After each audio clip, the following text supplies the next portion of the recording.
Did you know that 70% of schools fail the state standardized test that is given every year? Good afternoon, class. My name is Tiffany Nixon, and today I'm going to inform you of the truth about standardized testing. While the Department of Education for the United States of America has declared that standardized testing is a fair and objective way to measure students' achievement, the students' testing data that is collected has not validated their praise. Most all of you have been exposed to or have taken a standardized test during your educational career.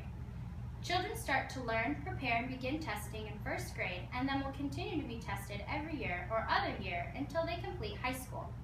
Every year, students test in order to measure if they are meeting the standards for their age group. Because of my extreme interest on different learning styles and the United States education system, today I will present information on why standardized testing is an ineffective method of measuring students' abilities on how America is educationally suffering because of it. I will do this by presenting the research that has proven the standardized testing is an ineffective method, how it has decreased the confidence of students, and what other effective methods other countries are using. Billions of Americans' taxpayers' dollars are invested in creating, revising, and testing students. Students are tested in Common Core areas of math, reading, writing, and science. State assessments on children begin after the No Child Left Behind Act that was passed in 2001 by President George Bush. While the overall idea of testing students to see that they are utilizing the information that they are learning seems like a favorable idea, unfortunately the scores that children are receiving are not yielding what is desired. America is not exceeding in education as other countries are, and testing is taking the fun out of school. As more and more research each year on standardized testing is presented, the more information proves that standardized testing is not an effective way of measuring students' intelligence. To begin with, standardized tests do not consider that children have different intelligence types. Howard Gardner, an American developmental psychologist, proposed based on his research that humans have multiple intelligences. Gardner identified that there are 7 different intelligence types, and then continued to conduct research in order to find more support for his ideas. But one study that helps to support his hypothesis was on autistic children. Gardner was fascinated on how a child who had hardly any language skills could be outstanding in math.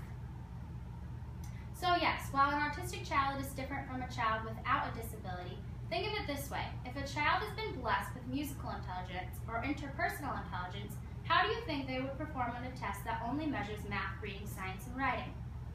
Can we truly measure a child and state that he or she is not succeeding educationally when we are not testing them in the areas that he or she is most passionate about or strongest in? What about children who are gifted in math?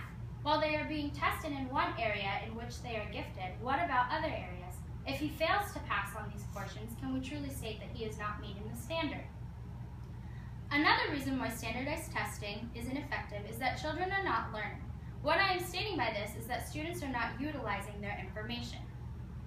Instead, they are memorizing in order to pass the test that measures if he or she will ultimately graduate high school. As previously stated, the United States of America is not performing as well academically as other students across the globe. In fact, America ranks 23rd in mathematics and 16th in science. The cause of this is because of state-administered tests and memorizing what is required rather than learning critical thinking skills in order to propel the United States educationally. How can the United States truly state that standardized testing is effective for students when we are failing behind? With these statistics, how can the United States truly state that standardized testing is effective for students while we are falling behind educationally from other countries?